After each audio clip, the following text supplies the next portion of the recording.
queridos oyentes, sean ustedes bienvenidos al inicio de semana con este nuevo estudio que tenemos para ir avanzando en el tema general que es cómo interpretar la Biblia.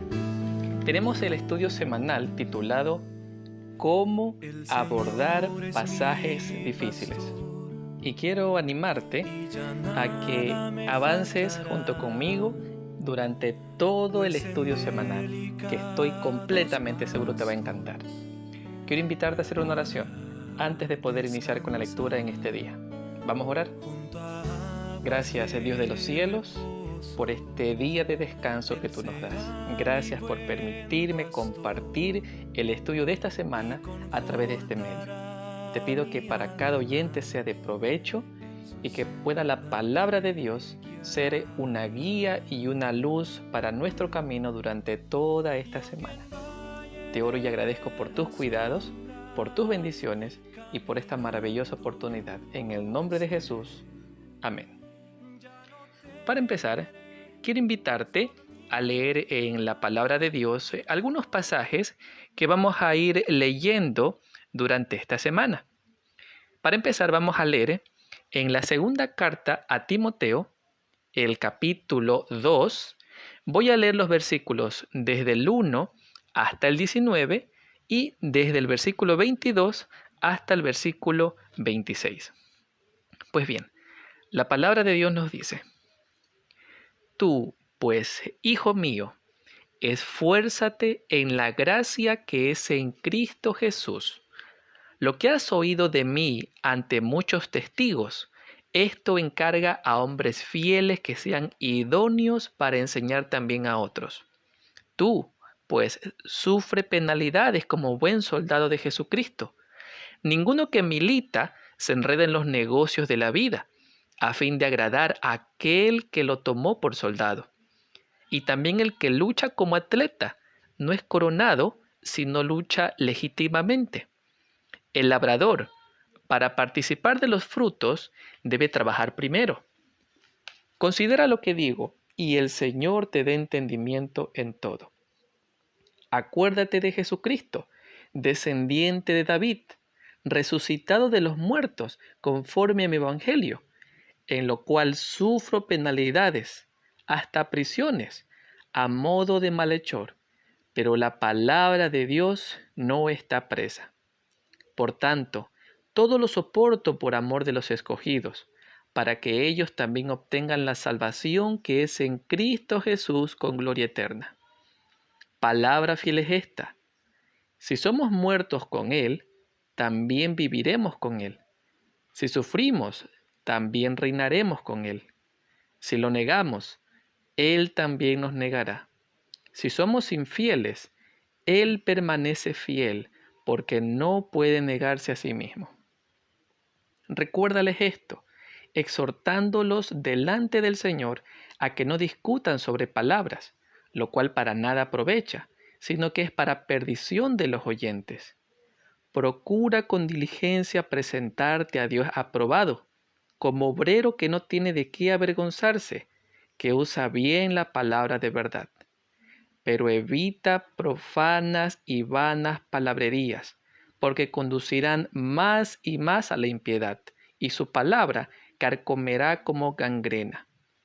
Así aconteció con Himeneo y Fileto, que se desviaron de la verdad, diciendo que la resurrección ya se efectuó, y trastornan la fe de algunos.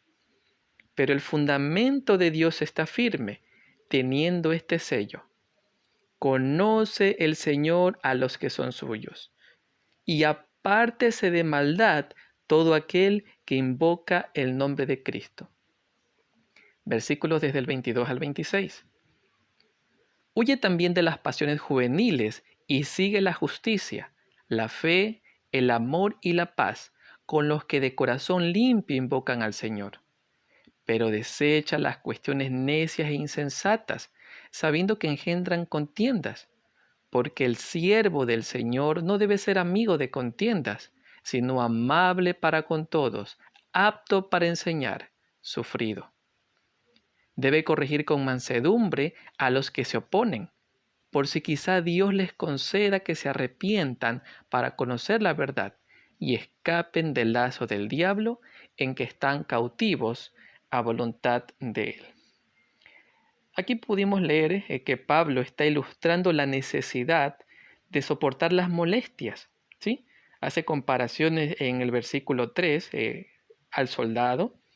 En el versículo 4 también vemos, el versículo 5, que hace una ilustración con el atleta.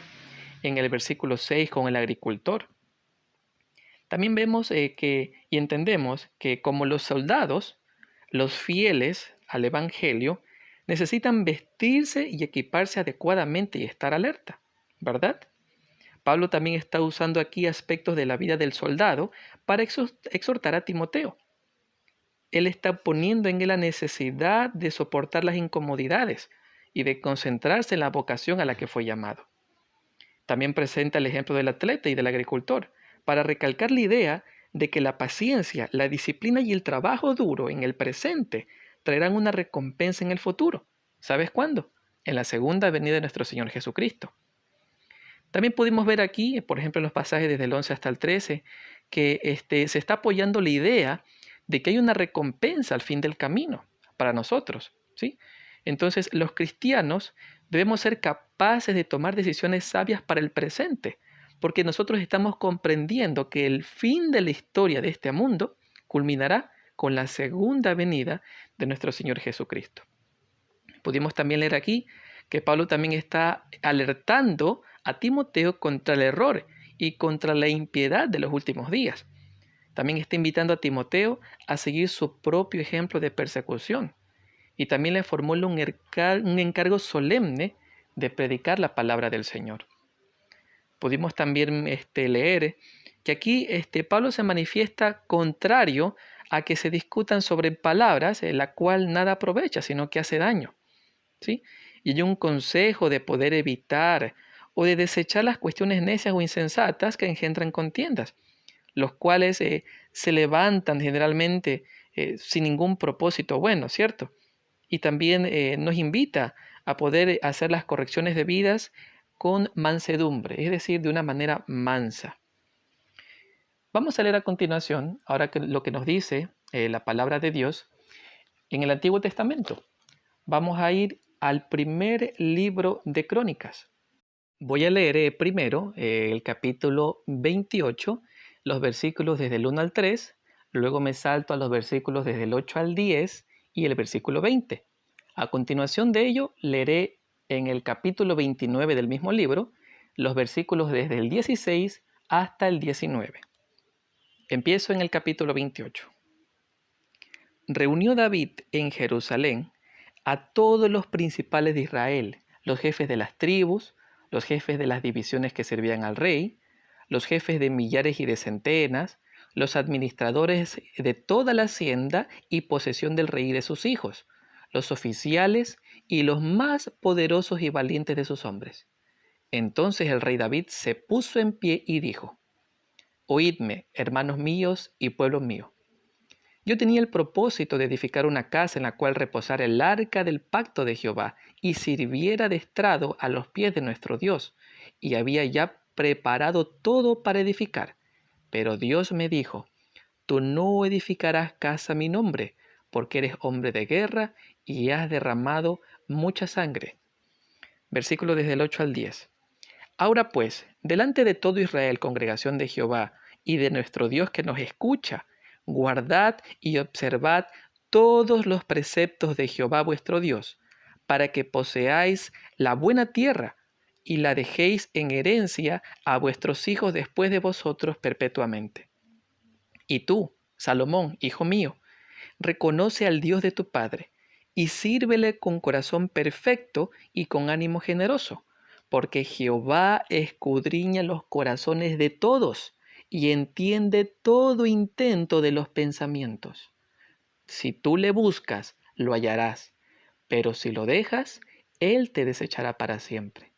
Mira, pues ahora que Jehová te ha escogido para que edifiques casa para el santuario, esfuérzate y hazla. Y el versículo 20. David, dijo además a su hijo Salomón: Anímate y esfuérzate, y manos a la obra. No temas ni desmayes, porque Jehová Dios, mi Dios, estará contigo. Él no te dejará ni te desamparará hasta que acabes toda la obra para el servicio de la casa de Jehová. Ahora en el capítulo 29 leeré los versículos desde el 16 hasta el 19. ¿Puedes acompañarme? Jehová, Dios nuestro, toda esta abundancia que hemos preparado para edificar casa a tu santo nombre, de tu mano procede y todo es tuyo. Yo sé, Dios mío, que tú escudriñas los corazones y que la rectitud te agrada. Por eso yo con rectitud de mi corazón voluntariamente te he ofrecido todo esto. Y ahora he visto con alegría que tu pueblo, reunido aquí ahora, ha dado para ti espontáneamente.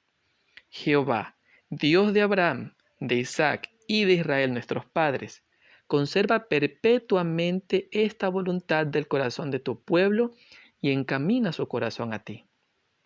Asimismo, da a mi hijo Salomón corazón perfecto, para que guarde tus mandamientos, tus testimonios y tus estatutos, para que haga todas las cosas y te edifique la casa para la cual yo he hecho preparativos.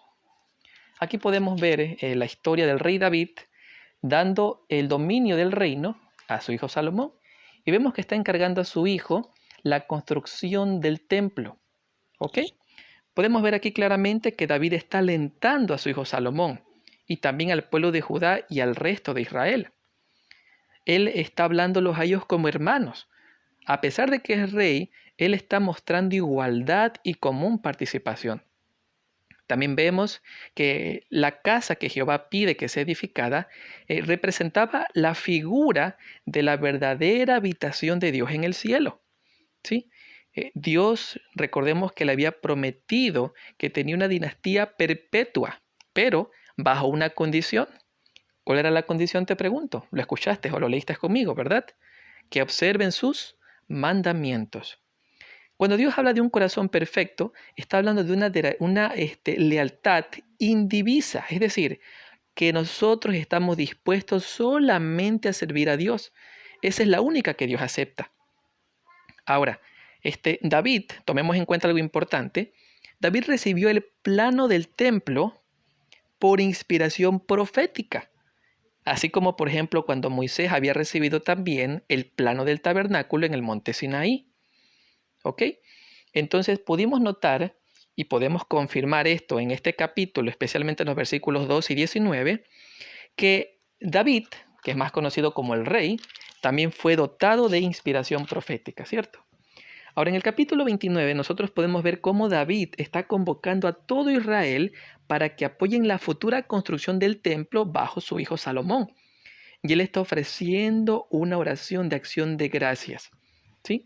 Podemos ver también que David había dado un buen ejemplo al dar una ofrenda voluntaria, ¿sí? De esa manera se estaba él consagrando como persona y también estaba consagrando sus posesiones. Y miren cómo el pueblo siguió su ejemplo. Grandes lecciones para hoy, ¿verdad? Para nosotros. Podemos también ver que en el versículo 11, cuando David le dice, tuyo Jehová es el reino, podemos aceptar que nosotros como humanos no debemos jactarnos de las contribuciones que hagamos al templo o a las actividades de la obra de Dios, ya que toda la riqueza y la prosperidad, ¿de quién provienen? Te pregunto. Provienen de Dios, ¿cierto? Finalmente, como parte del comentario en el versículo 14 del capítulo 29, podemos ver que David está aportando de manera voluntaria y también alegremente las donaciones que habían recibido. Y lo veía de una manera como un privilegio inmerecido. Bueno, vamos ahora a leer una parte del libro de Santiago. Vamos ahora al Nuevo Testamento. Santiago, te invito a que abras en tu Biblia, de preferencia. Si no llegaras a tener una en tus manos, por favor escucha con atención lo que voy a leer. Santiago capítulo 4. Voy a leer los versículos desde el 1 hasta el versículo 10. ¿De dónde vienen las guerras y los pleitos entre nosotros? ¿No es de vuestras pasiones las cuales combaten en vuestros miembros? Codiciáis y no tenéis, matáis y ardéis de envidia y nada podéis alcanzar. Combatís y lucháis, pero no tenéis lo que deseáis porque no pedís. Pedís, pero no recibís porque pedís mal, para gastar en vuestros deleites. Adúlteros, ¿no sabéis que la amistad del mundo es enemistad contra Dios? Cualquiera pues que quiera ser amigo del mundo se constituye en enemigo de Dios. ¿O pensáis que la Escritura dice en vano, el Espíritu que Él ha hecho habitar entre nosotros nos anhela celosamente? Pero Él da mayor gracia. Por esto dice, Dios resiste a los soberbios y da gracia a los humildes. Someteos, pues, a Dios, resistid al diablo y huirá de vosotros. Acercaos a Dios y Él se acercará a vosotros. Pecadores, limpiad las manos, y vosotros los de doble ánimo, purificad vuestros corazones. Afligíos, lamentad y llorad. Vuestra risa se convertirá en lloro y vuestro gozo en tristeza. Humillaos delante del Señor y Él os exaltará. Como comentario, es importante que entendamos que aquellas guerras y conflictos y pleitos, que están en el versículo 1 y 2, se refiere a los conflictos y las luchas, y principalmente en este caso al odio tal vez que existente entre los miembros de iglesia. Si nosotros entendemos un poco el contexto histórico de los judíos con los romanos, podemos también asegurar que también se está refiriendo a los conflictos nacionalistas que existían entre romanos y judíos. ¿Sí? Entonces Santiago en estos versículos está formulando un llamado a la paz, tanto en lo nacional como también en lo individual. En el versículo 4, algo que me llama mucho la atención es la palabra adúlteros. Y miren, en otras versiones está como la palabra idólatra. Si nosotros analizamos este capítulo, vamos a notar que no está sugiriendo a la relación sexual con una persona diferente a tu esposa o esposo. No. Está refiriéndose precisamente al hecho de aquellas personas que son infieles. Entonces hay que prestar mucha atención al contexto, como vimos hace pocas semanas. ¿Sí? Entonces esta infidelidad es una metáfora hacia la comunidad. Les está diciendo gente infiel. En el versículo 4 también encontramos la palabra mundo, por ejemplo, lo cual se está refiriendo a los valores y a los actos que no armonizan con los requisitos de Dios. ¿Sí? En los versículos desde el 13 al 16, cuando se habla acerca de los negocios, ¿sí? Por ejemplo, en otra versión es traducido como negociando y a ganar dinero. ¿Ok? Se puede estar refiriendo a los prestamistas de aquellos entonces que oprimían y hacían sufrir a los pobres. Entonces se está atacando en estos pasajes la arrogancia de estas personas. Muy bien. Ahora voy a leer en el libro de Gálatas, en la carta a los Gálatas, en el capítulo 6, en los versículos desde el 1 hasta el versículo 10. Iniciando la lectura, nos dice lo siguiente. Hermanos, si alguno es sorprendido en alguna falta, vosotros que sois espirituales, restauradlo con espíritu de mansedumbre, considerándote a ti mismo, no sea que tú también seas tentado. Sobrellevad los unos las cargas de los otros, y cumplid así la ley de Cristo. El que se cree ser algo, no siendo nada, a sí mismo se engaña. Así que cada uno someta a prueba su propia obra y entonces tendrá, solo en sí mismo y no en otro, motivo de gloriarse, porque cada uno cargará con su propia responsabilidad. El que es enseñado en la palabra, haga partícipe de toda cosa buena al que lo instruye. No os engañéis, Dios no puede ser burlado. Pues todo lo que el hombre siembre, eso también segará. Porque el que siembra para su carne, de la carne segará corrupción. Pero el que siembra para el Espíritu, del Espíritu segará vida eterna. No nos cansemos, pues de hacer el bien, porque a su tiempo segaremos si no desmayamos. Así que, según tengamos oportunidad, hagamos bien a todos, y especialmente a lo de la familia de la fe.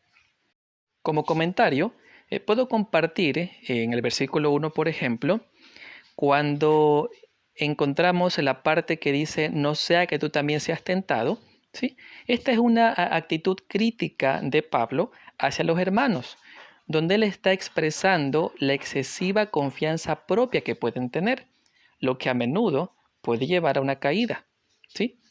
Cuando hablamos de la ley de Cristo en el versículo 2, se hace referencia a la ley que Cristo vivió y enseñó, que por supuesto no anula los preceptos morales y conductuales encontrados en el Antiguo Testamento, ¿verdad?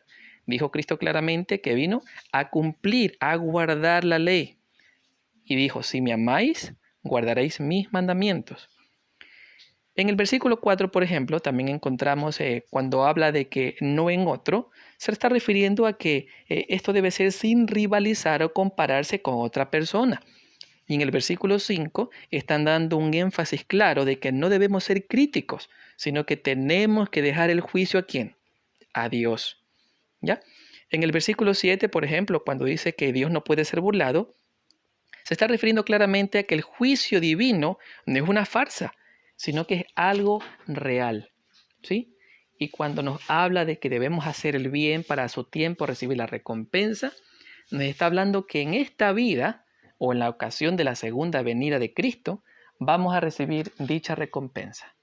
Ahora, quiero que me acompañen en la lectura que se encuentra en el libro de Hechos. Libro de Hechos, capítulo 17. Versículos desde el 1 hasta el versículo 12. Doy lectura. Pasando por Anfípolis y Apolonia, llegaron a Tesalónica, donde había una sinagoga de los judíos. Pablo, como acostumbraba, fue a ellos, y por 3 sábados discutió con ellos, declarando y exponiendo por medio de las Escrituras que era necesario que el Cristo padeciera y resucitara de los muertos. Y decía, Jesús, a quien yo os anuncio, es el Cristo. Algunos de ellos creyeron y se juntaron con Pablo y con Silas. Asimismo, un gran número de griegos piadosos y mujeres nobles, no pocas. Celosos entonces, los judíos que no creían, tomaron consigo algunos ociosos, hombres malos, con los que se juntaron una turba y alborotaron la ciudad. Asaltaron la casa de Jasón e intentaban sacarlos al pueblo. Pero como no los hallaron, trajeron a Jasón y a algunos hermanos ante las autoridades de la ciudad gritando, estos que trastornan al mundo entero también han venido acá, y Jasón los ha recibido. Todos ellos contravienen los decretos de César, diciendo que hay otro rey, Jesús. Al oír esto, el pueblo y las autoridades de la ciudad se alborotaron, pero después de obtener fianza de Jasón y de los demás, lo soltaron. Inmediatamente, los hermanos enviaron de noche a Pablo y a Silas hasta Berea. En cuanto llegaron, entraron en la sinagoga de los judíos. Estos eran más nobles que los que estaban en Tesalónica, pues recibieron la palabra con toda solicitud, escudriñando cada día las Escrituras para ver si estas cosas eran así. Muchos de ellos creyeron, y de los griegos, mujeres distinguidas y no pocos hombres. Como comentario, también podemos notar aquí que tanto Pablo como Silas, cuando dice en el versículo 2 como acostumbraba, podemos notar que en ellos era un hábito, así también como lo fue el de nuestro Señor Jesucristo. En los evangelios podemos notar con mucha claridad que nuestro Salvador acudía los sábados al templo como costumbre, ¿verdad? Entonces iban para rendir culto a Dios en la sinagoga cada sábado. Podemos también encontrar un personaje de nombre Jasón, y como encontramos en los versículos allí comprendidos entre el 5 y el 9, parece que Jasón fue quien albergó, les dio un espacio en su hogar a Pablo y a Silas. Por esa razón es que se levantaron estos judíos celosos a perseguirlos y a mandar a aprisionarlos, ¿sí? Bueno, y también para entender esto, ¿no? Un poco del contexto histórico, Berea, que era la ciudad a la cual enviaron a Pablo y Silas en las noches, era una ciudad que de acuerdo al mapa estaba aproximadamente a unos 80 kilómetros al oeste de Tesalónica.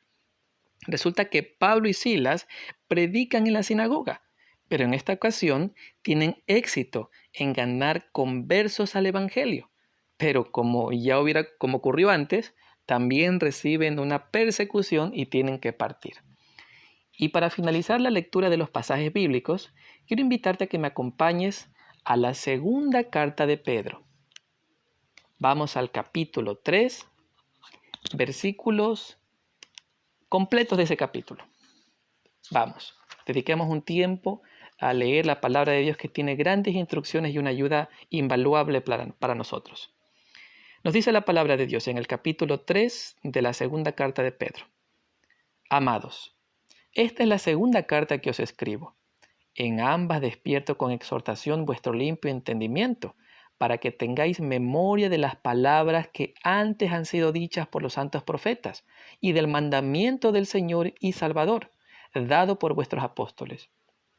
Sabed ante todo que en los últimos días vendrán burladores, andando según sus propias pasiones, y diciendo, ¿dónde está la promesa de su advenimiento? Porque desde el día en que los padres durmieron, todas las cosas permanecen así como desde el principio de la creación.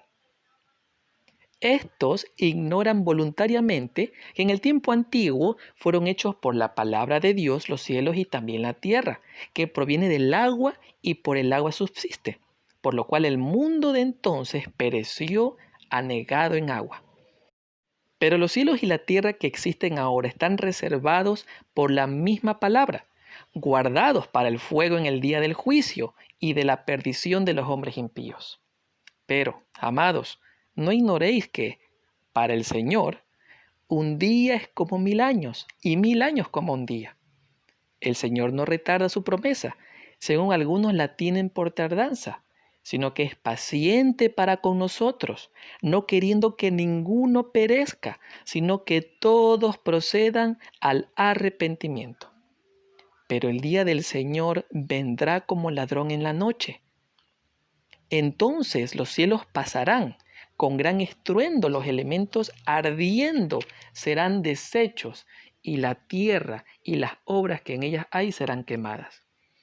Puesto que todas estas cosas han de ser deshechas, ¿cómo no debéis vosotros andar en santa y piadosa manera de vivir, esperando y apresurándoos para la venida del día de Dios, en el cual los cielos, encendiéndose, serán deshechos y los elementos, siendo quemados, se fundirán?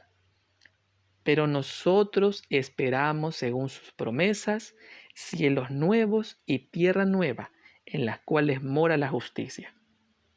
Por eso, amados, estando en espera de estas cosas, procurad con diligencia ser hallados por Él sin mancha e irreprochables y en paz.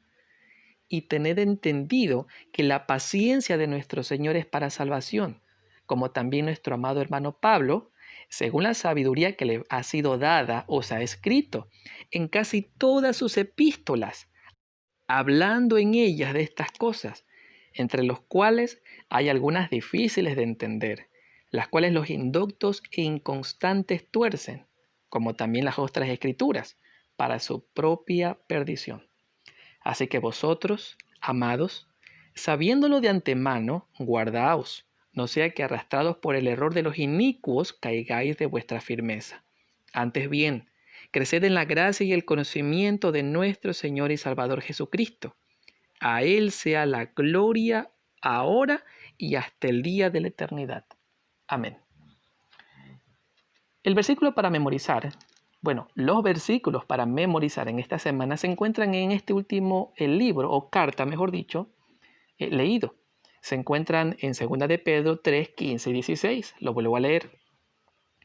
Y tened entendido que la paciencia de nuestro Señor es para salvación, como también nuestro amado hermano Pablo, según la sabiduría que le ha sido dada, os ha escrito casi en todas sus epístolas, hablando en ellas de estas cosas, entre las cuales hay algunas difíciles de entender, las cuales los indoctos e inconstantes tuercen, como también las otras escrituras, para su propia perdición.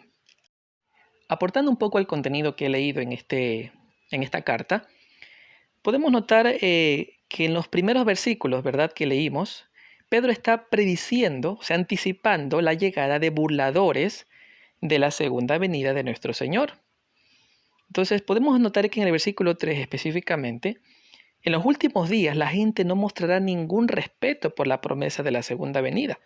Y yo creo que muchos de nosotros hemos encontrado ese tipo de personas, tristemente, ¿verdad? En el versículo 4, por ejemplo, esta burla, sí, provocadora, es bastante común ante el sufrimiento de los justos. Eso lo podemos confirmar en algunos de los salmos.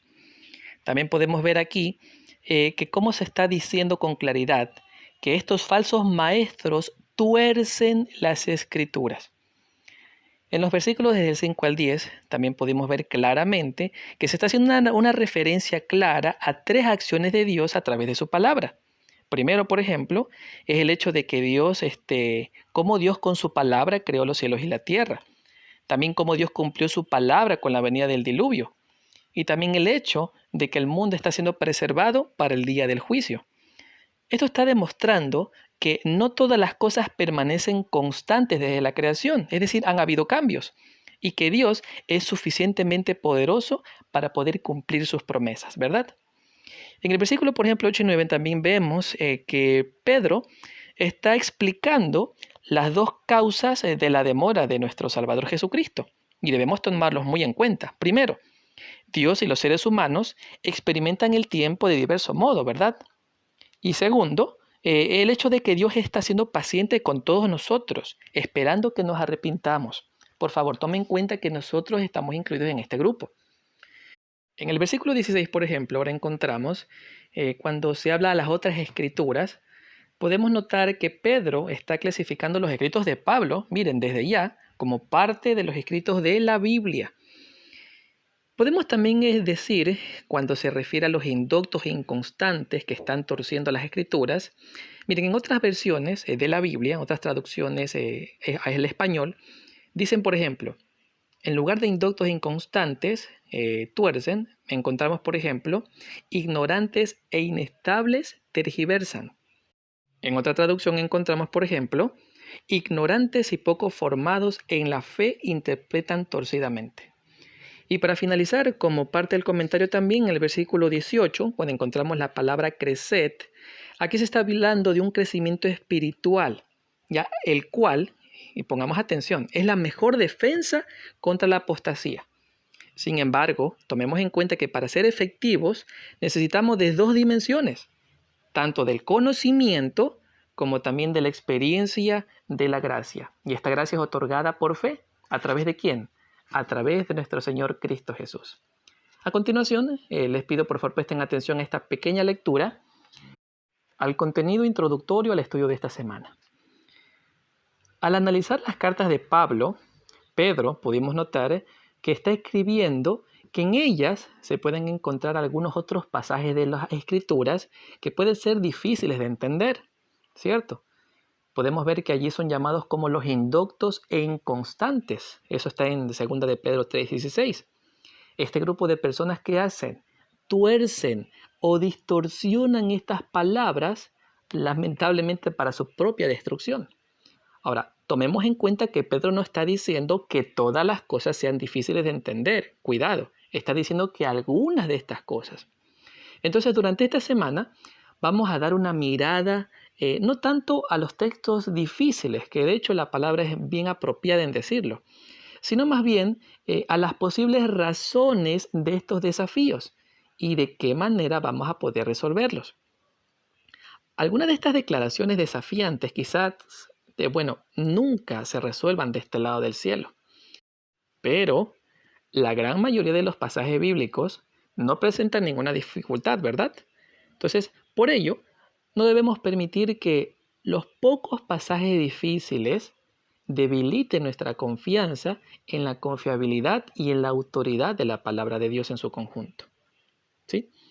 Para finalizar, quiero invitarte a que prestes atención a algunos párrafos de los escritos de nuestra hermana Elena G. de White. Para iniciar, leeré en el libro Mensaje para los Jóvenes, en la página 193 y 194, lo siguiente.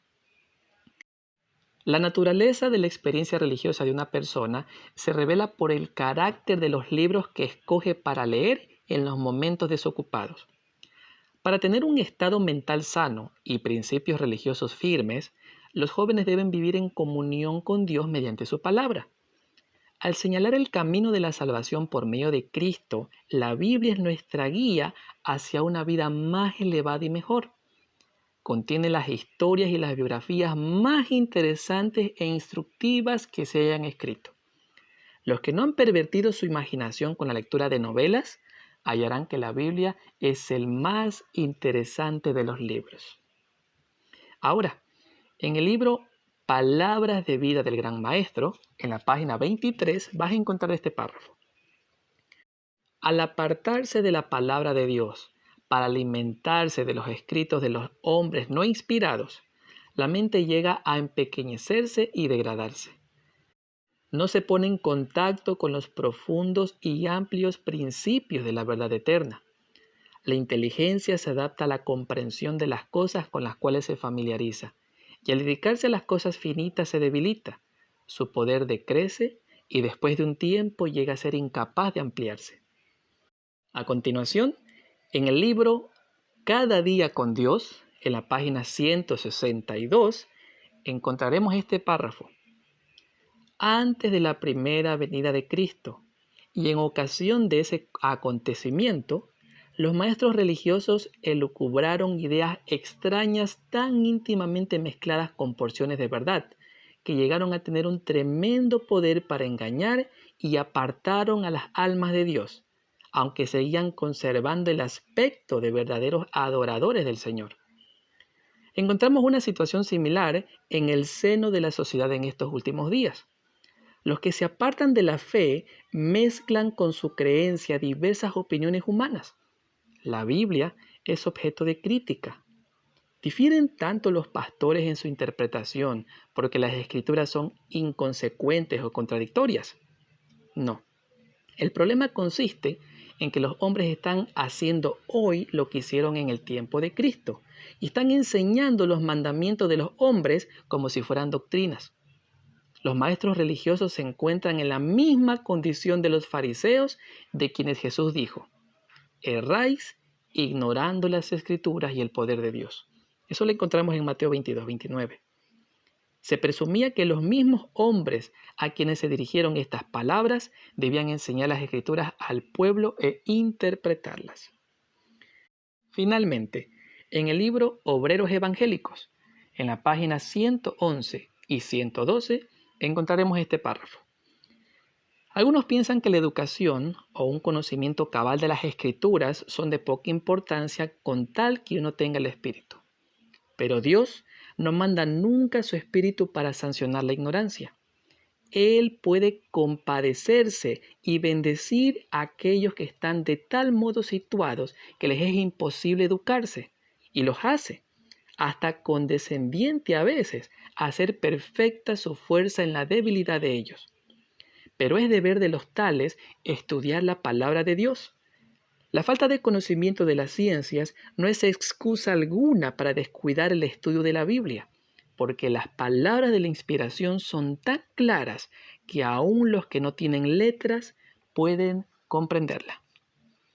Querido oyente, quiero terminar agradeciéndote por darte el tiempo de poder escuchar todo este contenido, que créeme, está dirigido a ti con el mayor de los deseos, de que puedas prepararte porque nuestro Señor está presto. Quiero una vez más invitarte a que puedas participar del estudio de toda esta semana y que puedas hallar en él contenido que te sea muy edificativo en tu vida espiritual. Es mi deseo de corazón que te encuentres muy bien y te pido, por favor, deja en los comentarios algún pedido de oración que con la bendición de mi buen Dios y bajo su voluntad te dedicaré un tiempo a poder orar por ellos. Si tienes saludos, déjalos. Quiero aprovechar para poder saludar a una hermana muy querida que está también participando de estos comentarios, a nuestra hermana Diana Alvarado, un fuerte abrazo, y a cada oyente, Una vez más, te agradezco y pido que el Señor te dirija durante toda esta semana. Dios te bendiga.